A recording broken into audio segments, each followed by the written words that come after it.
Facebook is working on a plan to make it even easier for its users to consume news. This by hosting content for a number of news organizations. So joining us now to explain what this all means for users, also for the publishers, Facebook, and the various news outlets involved is Dan Costa, editor-in-chief of PCMag.com. Dan, great to see you. Good to see you. So we're going to use the New York Times as an example because it's reportedly close to a deal with Facebook. Explain what the potential plan is here. I mean, what does this mean for publishers? So basically what Facebook wants to do is get publishers. Right now, publishers post links on Facebook in the hopes of getting people to come back to their website to read that story.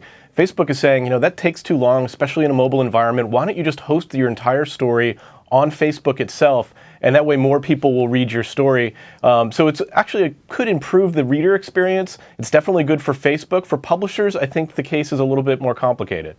And I want to dig into that a little bit more because there's, the obvious benefit of Facebook's gigantic user reach, 1.4 billion monthly users. But what are the other benefits or drawbacks for publishers that are teaming up with Facebook? Well, the important thing to remember is that Facebook's an incredibly important traffic source for publishers. Behind Google search, Facebook is probably the #2 referrer for most publishers, so it's hugely important to our businesses.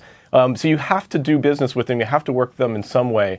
That said, when you look at the way this deal is structured, and we don't know exactly how Facebook's going to do it, whether they're going to allow you to share revenue, whether they're going to let publishers perhaps post an advertisement on this Facebook, these Facebook stories.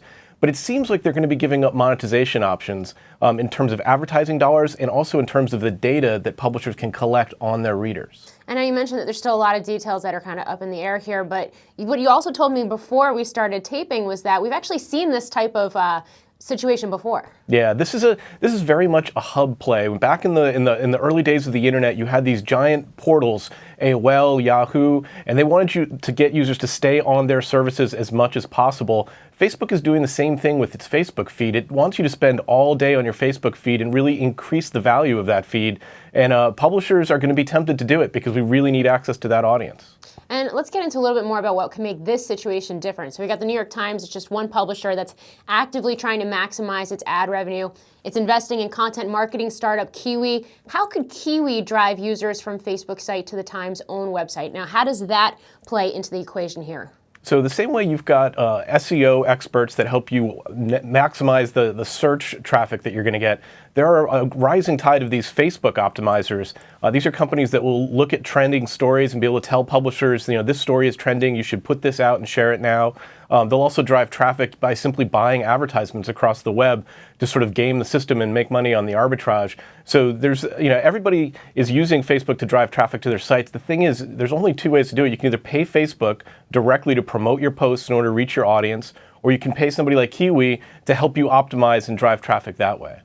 Well, it's certainly a very interesting discussion that we're having here, an interesting business maneuver that we're seeing. And I expect we're going to see a lot more headlines where this is concerned because we've got Facebook's developer conference kicking off on Wednesday. Dan, great to speak with you. Great to see you. Thank you for watching. I'm Morgan Brennan. Thanks. I'm Morgan Brennan. Have a great day.